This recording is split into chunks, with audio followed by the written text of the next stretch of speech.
नमस्कार दोस्तों, मैं यश कुमार संपट आप सभी लोगों का IITD गुरुकुल की करंट अफेयर सीरीज में हार्दिक स्वागत करता हूं। तो आज का जो एपिसोड है उसके अंदर हम 12 अगस्त से लेकर 19 अगस्त के करंट अफेयर आज हम डिस्कस करेंगे। तो आइए डिस्कस करते हैं। जो पहला करंट अफेयर निकल कर आता है वो बैंकिंग एंड फाइनेंस सेक्टर से निकल कर आता है। RBL bank selects AWS as preferred cloud. जी हाँ, आरबीएल बैंक ने AWS को एक प्रिफर्ड क्लाउड के तौर पर सिलेक्ट किया हुआ है। आपके जानकारी के हिसाब से मैं बता दूं कि AWS यानी कि अमेजॉन वेब सर्विस Amazon.com जो है एक क्लाउड प्रोवाइडर कंपनी है जो आगे जाके बैंक को हेल्प करेंगे, AI पावर्ड बैंकिंग सॉल्यूशन को मजबूती देंगे, साथ ही साथ बैंकिंग की जो प्रोसेस रहती है उसको डिजिटल ट्रांसफॉर्मेशन में कन्वर्ट करने के लिए भी वो हेल्प करेंगे। Transformation like the adding significant value, banking innovative offering, जो बैंक की ऑफर्स रहती है उसको इनोवेटिव तरीके से डिस्ट्रीब्यूट की जाएगी। साथ ही साथ जो हमें कॉस्ट लगती है उसमें भी हमारी सेविंग हो जाएगी और जो बैंकिंग सेक्टर में जो रिस्क रहता है उसको भी कंट्रोल किया जा सकता है। आगे देखते हैं, दूसरी जो न्यूज़ निकल कर आती है वो भी बैंकिंग एंड फाइनेंस सेक्टर से निकल कर आती है। RBI cancels license of Raigad based Karnala Nagari Sahakari bank. यहां पर जो RBI है उसने जो महाराष्ट्र के अंदर जो एक रायगढ़ बेस्ड बैंक है करनाला नागरी सहकारी बैंक जो है उसके जो लाइसेंस है उसको कैंसिल कर दिया है। उसकी वजह यही है कि भाई कैपिटल जो था उसका वो इनसफिशिएंट था और साथ ही साथ अर्निंग प्रोस्पेक्ट बढ़ चुका था उसका, और इसी वजह से जो डिपोजिटर्स थे उसमें भी अफेक्ट हो रहा था। So widely have already affected the depositors over there. Next news देखते हैं। नेक्स्ट न्यूज भी जो आती है वो भी बैंकिंग एंड फाइनेंस सेक्टर से निकल कर आती है कि HDFC unveils green and sustainable fixed deposit. जी हाँ, HDFC बैंक जो है उन्होंने green and sustainable fixed deposit के दरवाजे खोल दिए हैं। हाल ही में उन्होंने अनाउंस किया था कि ये जो इनिशिएटिव है क्लाइमेट चेंज के तौर पर किया जाता है to the safeguard the environment from the climate change over there, और उसने डिपॉजिट के पीरियड तय कर रखे हैं कि 36 से लेकर 120 महीने की अगर आप रखते हैं रेसिडेंट्स के लिए भी और साथ ही साथ NRI लोगों के लिए भी, तो उसका जो इंटरेस्ट रहेगा वो 6.55% पर एनम रहेगा। उन्होंने सीनियर सिटीजन्स को भी इंक्लूड किया है। उसकी जो एलिजिबिलिटी क्राइटेरिया है वो है up to the additionally up to the 0.25% per annum. अगर आप 2 करोड़ तक के पैसे अगर जमा करवाते हैं या तो डिपॉजिट करवाते हैं तो ये चीज आपको मिल सकती है। और साथ ही साथ उन्होंने एक रेट ऑफ इंटरेस्ट एडिशनली दिया है 0.10% per annum, deposit up to the ₹50 lakh per month. अगर आप एक महीने के 50 लाख रुपए जमा कराते हैं, डिपॉजिट कराते हैं, तो वहां पर आपको 0.10% पर एनम के हिसाब से आपको रेट ऑफ इंटरेस्ट के हिसाब से आपको इंटरेस्ट मिल सकता है। नेक्स्ट न्यूज निकल कर आती है इंपॉर्टेंट डेज से लेकर। यहां पर आप जिस तरीके से फिगर देख रहे हैं वो एलिफेंट की पिक्चर है। वहां पर 12 अगस्त को वर्ल्ड एलिफेंट डे ऑब्जर्व किया जाता है, मनाया जाता है। ठीक है, तो ये जो दिन है 12 अगस्त को मनाया क्यों जाता है कि preservation and protection of this elephants. ठीक है, यहाँ पर जो ग्लोबल एलिफेंट की बात करी जाती है उसको प्रिजर्व करने के लिए, प्रोटेक्शन देने के लिए इस दिन को मनाया जाता है। उसका सिर्फ और सिर्फ मेन ऑब्जेक्टिव यही है to create the awareness on elephant conservation. Elephant conservation को कंजर्व करने के लिए एक अवेयरनेस प्रोग्राम तय किया जाता है, साथ ही साथ उसकी जो नॉलेज है उसको शेयर करना है और एक पॉजिटिव सॉल्यूशन भी हमें प्रोवाइड करना है कि भाई हम एलिफेंट को किस तरीके से प्रोटेक्ट कर सकते हैं और साथ ही साथ उसका मैनेजमेंट किस तरीके से कर सकते हैं। सो इस दिन का यही मुख्य उद्देश्य है। दूसरी न्यूज निकल कर आती है वो भी इंपॉर्टेंट डे से निकल कर आती है। सो 12 अगस्त को ही हम इंटरनेशनल यूथ डे ऑब्जर्व किया जाता है और साथ ही साथ मनाया भी जाता है। ये दिन क्यों मनाया जाता है कि ये जो यूथ की प्रॉब्लम्स है गवर्नमेंट जो है वहां पर थोड़ा ध्यान दे, उसका अटेंशन खींच सके हम लोग, और साथ ही साथ जो वर्ल्ड वाइड में यूथ की प्रॉब्लम है उसके इश्यूज है उसको सॉल्व करने की एक मुहिम चलाई जाती है। सो ये इस दिन का जो एम है यही है कि हम एक अपनी बेटर सोसाइटी बनाए यूथ के जरिए से, and to promote the ways to engage the youth and make them more actively involved in their communities through the positive contribution. यहाँ पर यूथ जो है ज्यादातर एक्टिविटी मीन्स पार्टिसिपेट करें, उसका जो पार्टिसिपेशन हो वो ज्यादातर लोग वहां पर इन्वॉल्व हुए और साथ ही साथ वहां पर उसका जो कंट्रीब्यूशन हो वो एक पॉजिटिव तौर पर माना जाता है। सो यही एक दिन का मुख्य उद्देश्य माना जाता है। नेक्स्ट न्यूज निकल कर आती है, वो भी इंपॉर्टेंट डे से निकल कर आती है, वर्ल्ड ऑर्गन डोनेशन डे, जो 13 अगस्त को मनाया जाता है। आपको पता ही होगा कि भाई ये दिन क्यों मनाया जाता है, कि अवेयरनेस क्रिएट करने के लिए कि भाई अगर आपकी कोई मृत्यु, अगर आपकी या आपके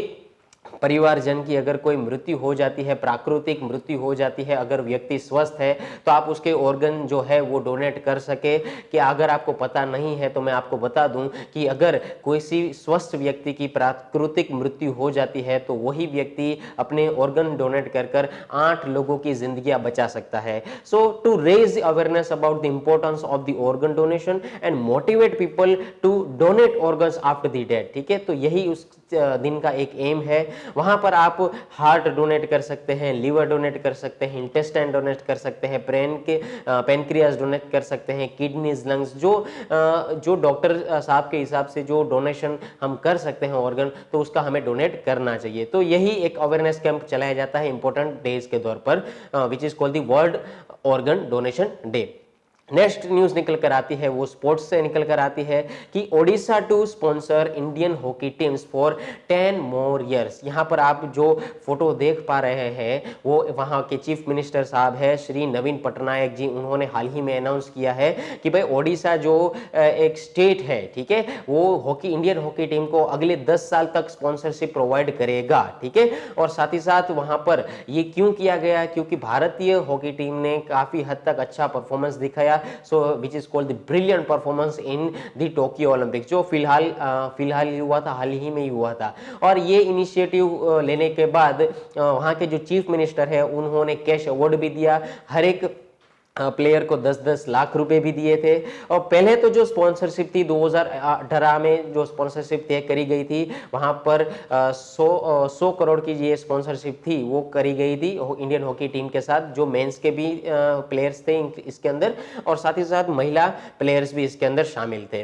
तो ये जो चीज़ थी वो भी एक स्पोर्ट्स न्यूज़ से निकल कर आती है। नेक्स्ट न्यूज़ जो है वो भी एक स्पोर्ट्स न्यूज़ से निकल कर आती है, world athletic U20 championships begins in Nairobi में U20 चैंपियनशिप जो है वो बिगिन होने वाला है। सो यहाँ पर आप देख सकते हैं कि 2021 का ये एडिशन है, और ये जो इनिशिएटिव किया जाता है यहाँ पर U20 जो चैंपियनशिप है वो कभी हेल्ड होगा 17 अगस्त से लेकर 22 अगस्त तक इस चीज़ का पूरा प्रोग्राम माना जाता है। नेक्स्ट न्यूज़ निकल कर आती है, वो भी स्पोर्ट्स से निकल कर आती है। यहाँ पर आप जिसकी फोटो देख रहे हैं, so this is a boy is a 15 year old young grand master, जिसका नाम है रौनक सदवानी।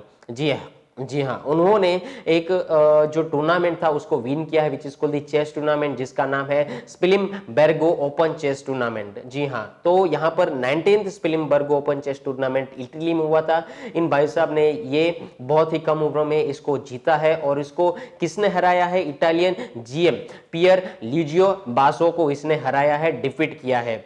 सिर्फ और सिर्फ 7 पॉइंट के फाइनल राउंड से इसको हराया, बाद में इसको विनर डिक्लेयर कर दिया, और विनर इसलिए डिक्लेयर कर दिया कि बेटर टाई ब्रेक स्कोर हुआ था। तो ये एक हमारे लिए एक अभिमान की बात और स्वाभिमान की बात हो सकती है। नेक्स्ट न्यूज निकल कर आती है, वो भी स्पोर्ट्स से निकल कर आती है कि हर्षित राजा, यहाँ पर आप जिसकी फिगर फोटो देख रहे हैं वो है Harshit Raja. So it becomes India 69th chess grandmaster, ठीक है, तो ये भारत के 69th चेस ग्रैंड मास्टर के तौर पर इसका नाम आता है। और ये सिर्फ और सिर्फ 20 साल के ही एक युवा है जो पुणे में रहते हैं, Pune which is including in the Maharashtra also. यहाँ पर 69th ग्रैंड मास्टर जो इंडिया में हुआ था उसको वॉन किया। साथ ही साथ इन्होंने GM at Biel masters open 2021 को हासिल किया, उसको अचीव किया। और हर्षित राजा ने किसको डिफीट किया अगर क्वेश्चन में पूछा जाए तो आपको यहाँ पर बताना है, डेनिस वैगनर को इसने हराया था। आगे बढ़ते हैं, दूसरी जो न्यूज निकल कर आती है वो अपॉइंटमेंट से निकल कर आती है। Kamlesh Kumar Pant appointed as new NPPA ठीक है। सो कमलेश कुमार जी है, मैं आपको बता दूं ये एक हिमाचल प्रदेश कैडर के 1993 बैच के एक आईएएस ऑफिसर रह चुके हैं। उसको चेयरमैन घोषित किया गया है एनपीपीए यानी कि नेशनल फार्मास्यूटिकल प्राइसिंग अथॉरिटी के ये जो चेयरमैन है उसको अपॉइंट कर दिया गया है। फिलहाल जो चेयरमैन है उसका नाम है सुभद्रा सिंह, उसको 2018 में अपॉइंट किया गया था। सो एनपीपीए यानी कि नेशनल फार्मास्यूटिकल प्राइसिंग अथॉरिटी का जो फाउंडे हुआ था वो कभी हुआ था 29 अगस्त 1997 को इसका फाउंडेशन हुआ था और उसका जो हेडक्वार्टर है वो फिलहाल न्यू दिल्ली में हाजिर है।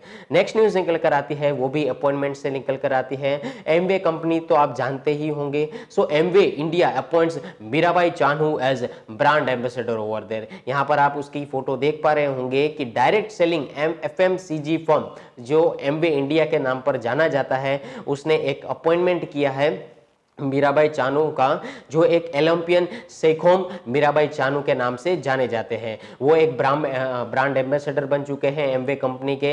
And it's Nutrilite range of the products, जो उसकी जो एक प्रोडक्ट रहती है न्यूट्रीलाइट कर उसके भी ये ब्रांड एम्बेसडर है। आपको मैं बता दूं मीराबाई चानू जी जो है वो एक वेट लिफ्टर है जिन्होंने फिलहाल 2020 में जो टोक्यो ओलंपिक्स हुआ था उसमें सिल्वर मेडल हासिल किया था और वो भी 49 कैटेगरी के वुमेन्स 49 कैटेगरी के अंदर। नेक्स्ट न्यूज निकल कर आती है वो भी अपॉइंटमेंट से निकल कर आती है PR Sreejesh to be brand ambassador of Kerala adventure tourism.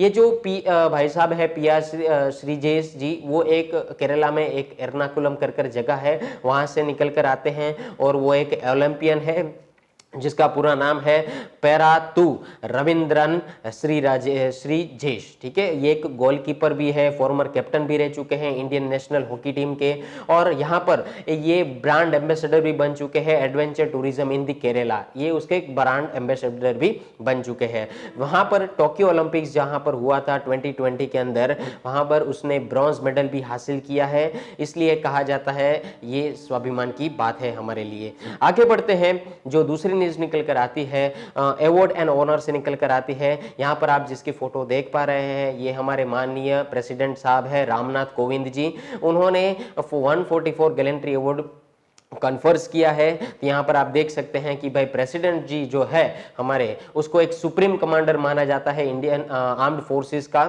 और so he approves the 144 gallantry award for the armed forces and police and paramilitary personnels के लिए उन्होंने ये चीज घोषित की है।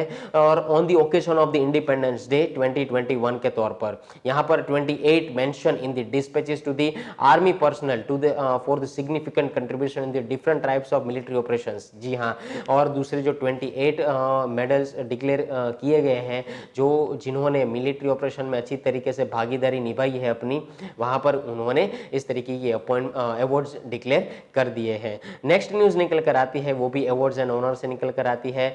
यहां पर आप जो फोटो देख पा रहे हैं ये है मोहम्मद आजम जिसको ऑनर किया गया है, अवार्ड दिया गया है। He is honoured with the national youth award. जी हाँ, पर इन्होंने क्या क्या काम किए हैं, उन्होंने ब्लड डोनेशन कैंप किए हैं, प्लांटेशन के लिए अवेयरनेस फैलाया है, प्लांटेशन काम किया है, ऑर्गन डोनेशन के लिए कैंप किए हैं। सो मोहम्मद आजम जो कि एक करीमनगर डिस्ट्रिक्ट के रहने वाले हैं, आपको मैं बता दूं करीमनगर जो तेलंगाना में आया हुआ है, उसको नेशनल यूथ अवार्ड के तौर पर सम्मानित किया गया है by the union youth affairs and sport minister के तौर पर, जो कि है अनुराग सिंह ठाकुर, जो दिल्ली में स्थापित है। यहां पर उसका जो कंट्रीब्यूशन है, जैसे मैंने कहा आप लोगों को, उन्होंने ब्लड डोनेशन कैंप किए हैं, ऑर्गन डोनेशन कैंप किए हैं, प्लांटेशन प्रोग्राम किए हैं, उसको अप्रिशिएट किया गया था सर्टिफिकेट के द्वारा और साथ ही साथ उसको 50,000 रुपए कैश भी दिए गए हैं और उसको उसके द्वारा सम्मानित भी किया गया है। नेक्स्ट न्यूज निकल कर आती है वो भी अवार्ड्स एंड ऑनर से निकल कर आती है।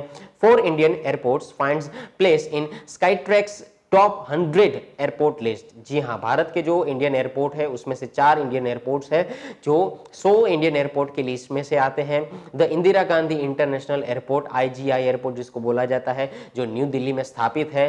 So found place among world's top 50 best airports in the 2021 Skytrax world airports awards. ये जो एक अवार्ड है ये अच्छे एयरपोर्ट्स को दिया जाता है भारत में उसका 50वें नंबर का स्थान आया है। द हैमद इंटरनेशनल एयरपोर्ट जो कि दोहा यानी कि कतार में है, उसको best airport in the world का खिताब मिल चुका है। नेक्स्ट जो न्यूज निकल कर आती है वो नेशनल कैटेगरी से निकल कर आती है।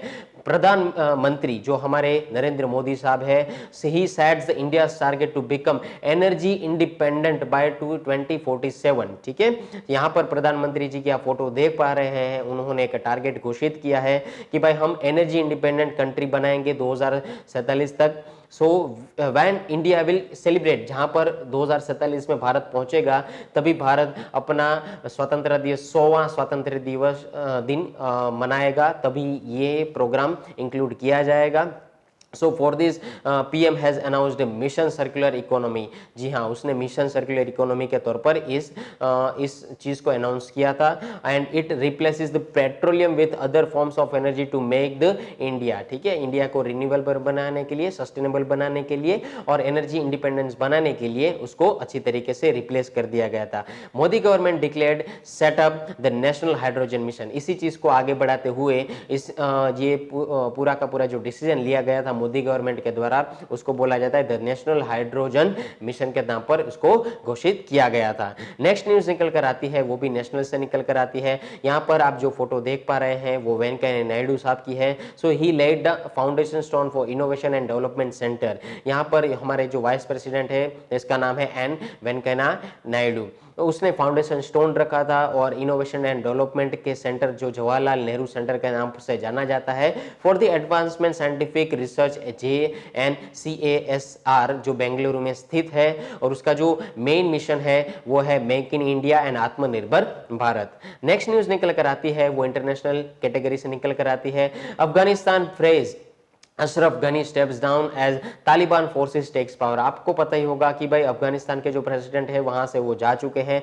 तालिबान ने पूरा अफगानिस्तान कैप्चर कर लिया है। सो अफगानिस्तान के जो प्रेसिडेंट है उसका नाम है Ashraf Ghani. So government has surrendered to the Taliban forces. आपको पता ही होगा काबुल के अंदर ये चीज हुई है, काबुल के अंदर वो सारे लोग आ चुके हैं। और unconditionally surrender of the central government, central government को अनकंडीशनली सरेंडर करना ही पड़ा। और साथ ही साथ मैं आपको बता दूं ये जो पूरा का पूरा गवर्नमेंट चलता है वो किसके अंडर में चलता है, अली अहमद जलाली के अंदर में ये पूरा का पूरा वो हेड होता है। और अफगानिस्तान की जो कैपिटल है वो काबुल है, उसकी करेंसी जो है वो अफगानी है और उसकी जो ऑफिशियल लैंग्वेज है वो है पाश्तो दारी। नेक्स्ट न्यूज़ निकल कर आती है वो डिफेंस सेक्टर से निकल कर आती है। डीआरडीओ ने सक्सेसफुली एक निर्भय मिसाइल का टेस्ट फायर किया है, जो कि ये जो चंदीपुर डिस्ट्रिक्ट जो है ओडिशा कोस्ट के पास, वहाँ पर इसका टेस्ट फायर हुआ है। डीआरडीओ यानी कि defence research development and organisation उसने टेस्ट फायर किया है। साथ ही साथ निर्भया जो है वो इंडिजीनियस मिसाइल है। So India first indigenous technology cruise missile ITCM जिसको बोला जाता है। इसके अंदर जो इंजन है उसका नाम है मानिक टर्बो फैन इंजन, और जो 200 से 300 किलोग्राम के कन्वेंशनल एंड न्यूक्लियर वेपन्स को अपने अंदर समा सकता है, और ये 4 to 7 टाइम्स फास्टर है साउंड की स्पीड से। दूसरी न्यूज निकल कर आती है वो है India and Saudi Arabia set to conduct AL Mohammed al Hindi 2021 exercise. भारत और सऊदी अरेबिया ने इस चीज़ को एक्सरसाइज के नाम पर किया है, और वहाँ पर फर्स्ट एवर नेवल एक्सरसाइज की गई है। सऊदी अरेबिया के तौर पर भारत की जो शिप थी सऊदी अरेबिया पर पहुंची थी, और वहाँ पर उसका जो डिस्ट्रॉयर था भारत देश का INS जिसका नाम है INS कोची, ठीक है, वो सऊदी अरेबिया पहुंचा था। और आफ्टर दी शोकेस के लिए जो एक्सरसाइज की गई थी उसको बोला गया था reflection of growing defence and military cooperation between the India and Saudi Arabia. एक कोऑपरेशन दिखाने के लिए एक एक्सरसाइज की गई थी। सो दूसरी न्यूज निकल कर आती है वो भी डिफेंस सेक्टर से निकल कर आती है। Indian air force builds one of the world's highest mobile ATC tower in Ladakh. जी हाँ, एयरफोर्स जो है वो लद्दाख में दुनिया का सबसे बड़ा ATC टावर बनाने जा रही है। IAF यानी कि इंडियन एयरफोर्स, तो उसने जो लद्दाख के अंदर एक एयर ट्रैफिक कंट्रोल का जो टावर बिल्डअप किया है वो एक काफ़ी हद तक एडवांस है। So it is also called the advanced landing ground which is including in the Ladakh. Air chief marshal जो है भारत देश के इंडियन एयरफोर्स के वो है Rakesh Kumar Singh Bhadauria. Indian air force found हुआ था 8 अगस्त 1932 को, और उसका हेडक्वार्टर है वो न्यू दिल्ली में स्थित है। दूसरी जो न्यूज़ निकल कर आती है वो साइंस एंड टेक्नोलॉजी से निकल कर आती है। चंद्रयान 2 ऑर्बिटर जो उन्होंने डिटेक्ट किया है वाटर के मॉलिक्यूल, और वो भी लूनार सरफेस के वहाँ पर। ठीक है, तो यहाँ पर आप देख सकते हैं कि चंद्रयान 2 जो है उन्होंने दो ऐसे सिम्टम्स वाटर मॉलिक्यूल के फाइंड किए हैं, which is also called the H2O and OH यानी कि hydroxy. The initial data analysis किया गया था IIRS के द्वारा। IIRS यानी कि इमेजिंग इंफ्रारेड स्पेक्ट्रोमीटर, और वहाँ पर जो उसका लोकेशन था वो है 29 degree north ABD 62 degree north latitude. यहाँ पर ये सारी चीज़ें थी साइंस एंड टेक्नोलॉजी के जरिए से। नेक्स्ट न्यूज़ निकल कर आती है वो ओबिचुरी से निकल कर आती है। फॉर्मर इंडियन डिफेंडर चिन्मय चटर्जी पासिस अवे। यहाँ पर वो एक इंडियन टीम के प्लेयर भी रह चुके हैं जिन्होंने बंगाल को रिप्रेजेंट किया था। 1978 के दौरान बैंकॉक एशियन गेम्स भी उन्होंने खेला था इंडियन टीम के जरिए से, और वो बंगाल को भी रिप्रेजेंट किया था संतोष ट्रॉफी के नाम से, और 4 बार उन्होंने रिप्रेजेंट किया था, जिनके अंदर उन्होंने 3 बार चैंपियनशिप हासिल करी थी। यहाँ पर ऐसा बात करी जाए, इंडियन इंटरनेशनल फुटबॉलर है जिसका नाम है चिन्मय चटर्जी, तो ये आपको यहाँ पर याद रखना है। नेक्स्ट न्यूज निकल कर आती है वो भी ओबिचुरी से निकल कर आती है। Maki Kaji who is a creator of the sudoku puzzles passes away. यहाँ पर जो आदमी आप दिखाई दे रहे हैं, आदमी को आप देख रहे हैं, उन्होंने सुडोकू पजल की क्रिएट किया था, इनोवेट किया था, और साथ ही साथ ये जो भाई साहब है वो 69 ईयर्स की एज में उसकी मृत्यु हो गई due to the bile duct cancer की वजह से। यहाँ पर वो जो प्रेसिडेंट के नाम से भी जाने जाते हैं, निकोली को लिमिटेड कंपनी के प्रेसिडेंट के नाम से भी वो जाने जाते हैं। ये जो कंपनी है वो जापानीज पजल मैन्युफैक्चरर है, मैन्युफैक्चरिंग करती है। साथ ही साथ काजी ने एक एस्टेब्लिशमेंट किया था, जापान का first puzzle manufacture magazine establish किया था, जो कि जापान के अंदर पाया जाता है, और साथ ही साथ पजल तुसिन निकोली के नाम से भी इसको जाना जाता है। नेक्स्ट न्यूज निकल कर आती है वो मिसलेनियस कैटेगरी से निकल कर आती है। Kakori train conspiracy now rename to Kakori train action. Uttar Pradesh government ने इसको रीनेम करने का घोषणा की है, which is named as the Kakori train action to tribute the revolutionaries who were hanged for robbing a train at Kakori to buy weapons in 1925। यहाँ पर जो रॉबरी की गई थी काकोरी स्टेशन के ऊपर, उसी चीज़ को याद करते हुए, दोहराते हुए इस चीज़ को चेंज किया जाता है नाम, विच is called the Kakori train action. यहाँ पर इसको काकोरी ट्रेन रॉबरी भी नाम डिक्लेयर किया जाएगा, डिस्क्राइब किया जाएगा, साथ ही साथ काकोरी ट्रेन कॉन्स्पिरेंसी भी नाम डिस्क्राइब किया जाएगा। आपको पता ही होगा उत्तर प्रदेश के जो CM है वो है योगी आदित्यनाथ जी, और उसके गवर्नर है श्री आनंदीबेन पटेल जी। नेक्स्ट न्यूज निकल कर आती है वो भी मिसलेनियस से निकल कर आती है।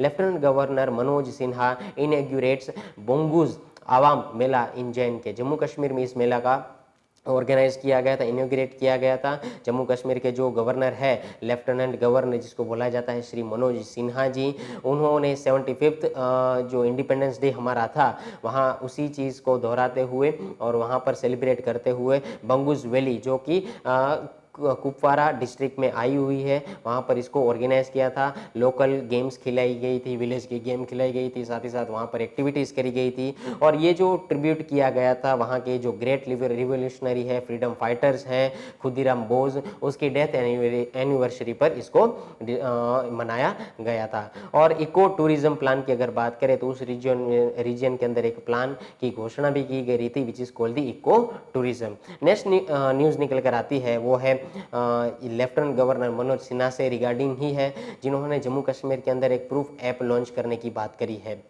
लेफ्टिनेंट गवर्नर जम्मू कश्मीर के जो है वो श्री मनोज सिन्हा जी है। जैसे मैंने आपको लोगों को पहले बताया, उन्होंने एक मोबाइल ऐप का घोषणा किया है, which is called the proof app, to bring more transparency and accountability in the governance system. Governance systems में अकाउंटेबिलिटी और साथ ही साथ ट्रांसपेरेंसी आए, उसके लिए एक प्रूफ ऐप लॉन्च किया जाने वाला है। उसका जो फुल फॉर्म है वो है photographic record of on site facility. उसका एक मेन ऑब्जेक्टिव यही है to monitor the work progress, कि हमारा जो कामकाज है कहाँ तक हमारा कामकाज पहुंचा है डिफरेंट डिपार्टमेंट्स के अंदर, उसकी जो ग्रोथ है, प्रोग्रेस है, वो कहाँ तक पहुंची है, उसका टाइम ड्यूरेशन अच्छी तरीके से फुलफिल हो रहा है या नहीं, इस प्रोजेक्ट के रिगार्डिंग ये सारी चीज़ें हमें पता चल जाएगी। नेक्स्ट न्यूज़ निकल कर जो आई थी वो है मनोज सिन्हा जी से निकल कर आई थी, और ये जो है वो भारत देश के अंदर जो जम्मू कश्मीर यूटी है, यूनियन टेरिटरी, उसके लेफ्टिनेंट गवर्नर जनरल है। तो आज तक आप लोगों ने, यहाँ तक आप लोगों ने 12 अगस्त से लेकर 19 19 अगस्त तक की पूरी सभी कैटेगरीज की न्यूज यहाँ पर आप लोगों को पता चल गई है। तो मिलते हैं नेक्स्ट एपिसोड की करंट अफेयर सीरीज के अंदर, तब तक के लिए जय हिंद, जय भारत। हाय, मैं Shilpa Maurya. I am sure आपको हमारा वीडियो ज़रूर पसंद आया होगा, सो वीडियो को लाइक शेयर ज़रूर करें। फर्दर अपडेट्स के लिए चैनल को सब्सक्राइब करना ना भूलें एंड फर्दर नोटिफिकेशन के लिए बेल आइकन को प्रेस करें। जय हिंद।